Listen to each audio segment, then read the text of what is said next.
Mitchie asked a good question the other day. It was because we were finishing up on the stick handling camp, and he was really enjoying it. And you could see like he hasn't been around a lot of the stick handling.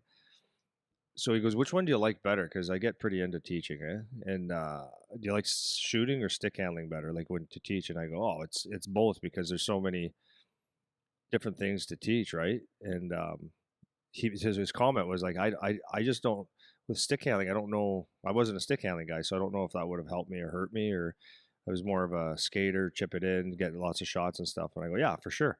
But what you have to remember is it doesn't matter.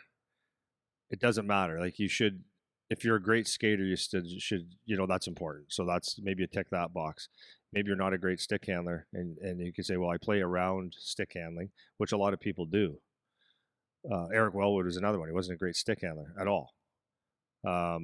So they don't look at that as necessary as an important aspect of the game, but you have to still work on that skill, and not because you want. Now, what people have to understand is stick handling doesn't mean when you get a puck, you're skating through people and you're making all kinds of incredible moves where people go, whoa, that's awesome. Yeah. That's what most people consider good stick handling. But for me, I don't care if it takes 100 hours of work so that you can do, because what happens is it's the same as shooting. You don't know what's going to happen in a game, and you always have to be prepared for any situation that comes up. So I'm going to twist it over to shooting now. So most people practice shooting in perfect situations, but so they might have one or two shots that they work on, like in the perfect setting.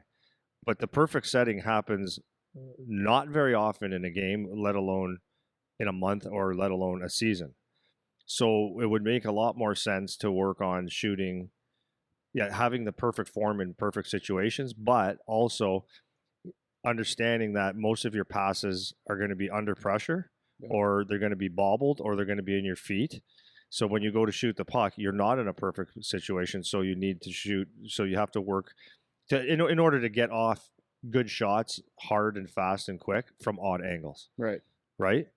So that's really important. So that and I'll twist it back to stick handling. So you could say that you're not a much of a stick handling guy, but you are, because you could be in a corner and there's a loose puck, and let's say you have to reach for it. Okay, you're going in between someone's legs to pull it out. Well, that's what you call a toe drag. But I don't consider the toe drag that people teach, including me, where you're bringing it out wide, bringing it in your feet and making a move.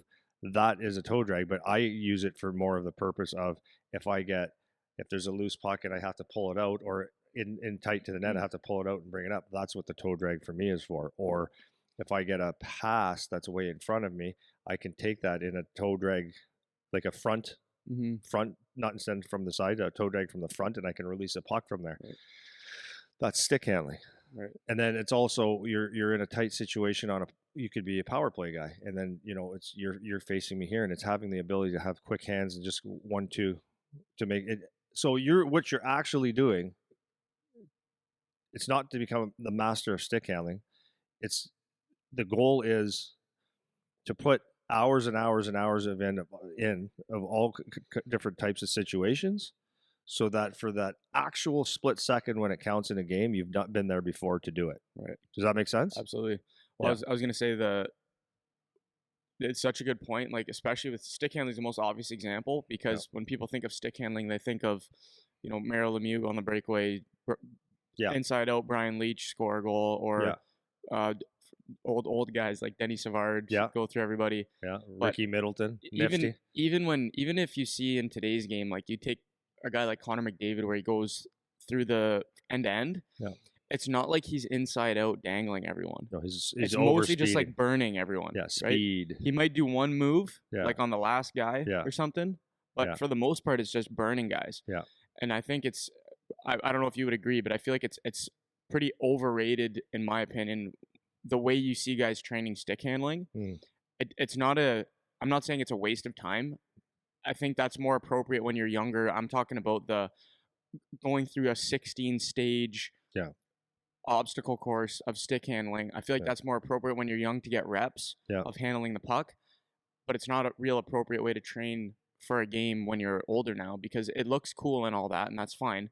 But it's, again, in the game, if you're going to apply this skill somewhere, it's not going to be that. It's going to be, you're trying to change an angle quick to get a shot off, or you're trying to change an angle quick so that guy doesn't block it anymore, or to open up a passing lane, or to make your next play. Yeah. It's not, the stick handling isn't the play. The stick handling kind of lets you make the next play. Yeah. Sort of thing, you know? Yeah. And I do like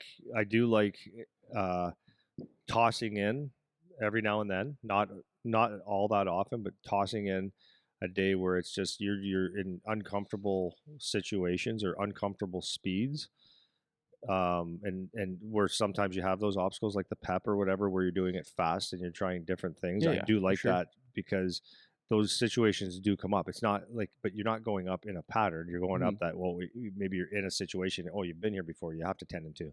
Yeah. Well, okay. I'm not saying never do yeah, that. I right? know. I know. But that's why I'm like, but to do that all the time is like, okay, so you can see kids that are good at, well, it's really funny because you'll see kids that have done a lot of, I'll use the pep, for example, and I have nothing against that whatsoever.